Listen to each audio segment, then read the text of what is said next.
no one knows about, that only a few people know who are sequestered in these secret labs. Everyone has heard of Area 51 in Nevada at this point in time, and at Area 51, many people have gone out with video cameras and videotaped incredible objects glowing very brightly, shooting through the sky at amazing speeds, and even making angular turns, similar to some of the stuff we've seen on the NASA transmissions. So we asked the question, are some of these mysterious objects that are appearing on the NASA videos the alternative space program vehicles being witnessed by the cameras of the space shuttle themselves? NASA peering into the alternative space program, knowing very, very well of its existence, and actually studying the maneuverability and some of the capabilities of these aircraft. There are four major defense contractors in the United States. You have Boeing, you have Lockheed Martin, you have SAIC, and you have EG&G. EG&G, one of the largest of the four, in 1968 at the Nuclear Test Site Rocket Station, successfully tested Phobos 2A, the most powerful nuclear propulsion drive ever developed, was successful in 1968. Today, in the year 2001, we have to assume that nuclear propulsion systems are very, very advanced. But there's another problem. So far to date, most nuclear reaction systems that have been developed are very, very radioactive. Earlier I was talking about deuterium-helium-3 fusion developed by Bogdan Castle-Maglich from MIT, and how that project produced a non-radioactive 18 million electron volt charge, and how that could be applied to not only powering space stations but also driving the ion generators and ion propulsion systems for very, very fast space travel. But that system didn't get developed. So looking at how radioactive nuclear power sources are, we would expect, if one of these vehicles were flying around our skies, that the astronauts would have to wear tremendous shielding in the form of a spacesuit to protect them from severe levels of radiation. But yet, if anyone had ever actually encountered one of these craft on their own, they would be exposed to high levels of radiation. So we would need evidence of that fact.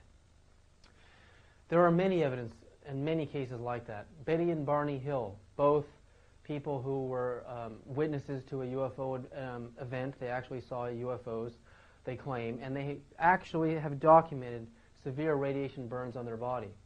Betty Cash in 1980 in Texas saw a UFO and pursued it, came into close proximity of this UFO.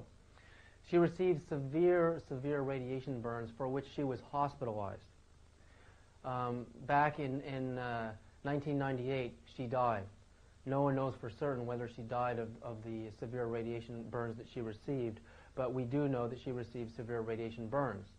Now, if we're going to make a distinction between an extraterrestrial civilization spacecraft and an actual alternative space program space vehicle, this is where we would make our distinction.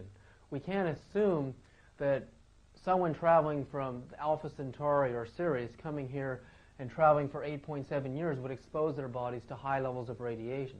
They would die long before they even got here.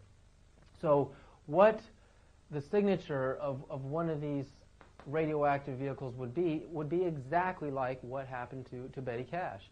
And I think there are many other documented cases out there where people have encountered UFOs and received radiation burns. So it might be a signature, it might be an answer, pointing to the possibility that we have developed very, very advanced spacecraft, and we do have what may be UFOs in our own space programs, but somehow it hasn't really leaked out to the public.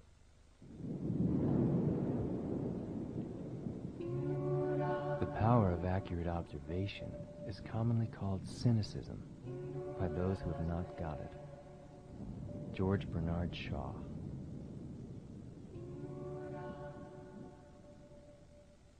So at this point in my investigation, I was beginning to not trust NASA. I was not really happy with the answers to the questions I sent them. And I detected they knew a lot more that they weren't telling me. So I decided to use the Freedom of Information Act request against Dr. Joseph Newt III and request that all files on this subject be delivered to me so that I could look deeper into it. The letter he wrote me back on February 24th, 1999. Dear Mr. Sarita, enclosed with this letter is my entire file on the matter in question, including the videotape that you so kindly sent to me for my comment. I did not send copies of my email replies to your previous email messages, as I infer from the content of this present letter that you retain your own copies of this correspondence.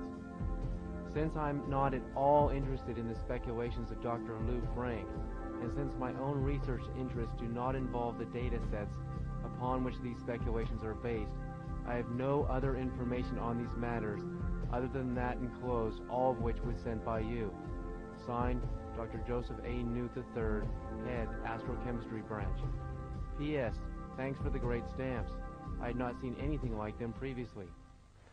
So at this point, Dr. Newt is saying that there is no other file at NASA, that my investigation that I'm conducting is the only file and the only investigation being done into this phenomena at NASA. I didn't know whether to believe it, but I didn't want to pursue him any further on that particular question, and I wanted to move on with our dialogue and see how much deeper I could go into this investigation. Later, I would have to try to contact Dr. Louis A. Frank myself and try to get a dialogue going with him.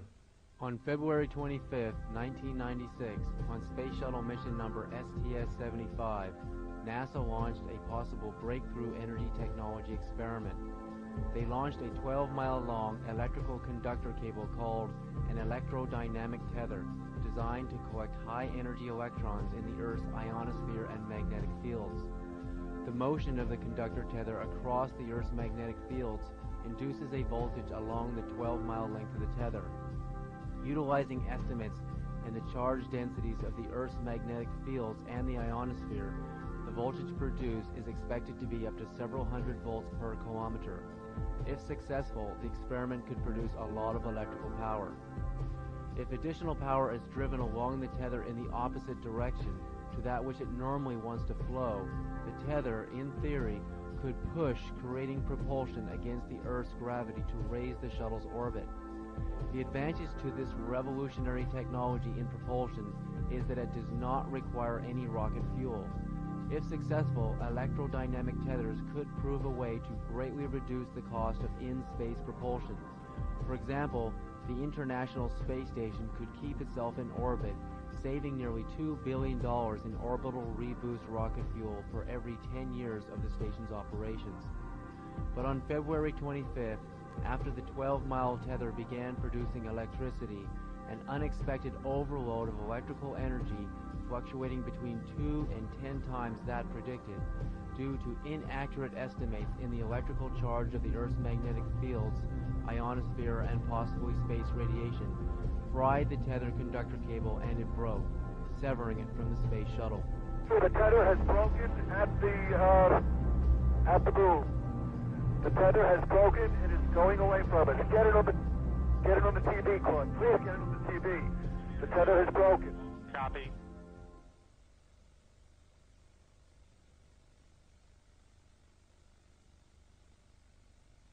Columbia and the satellite now 77 nautical miles apart.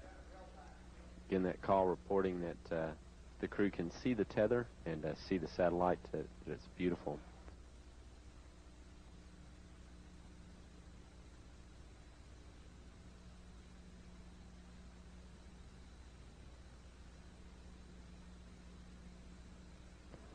This view showing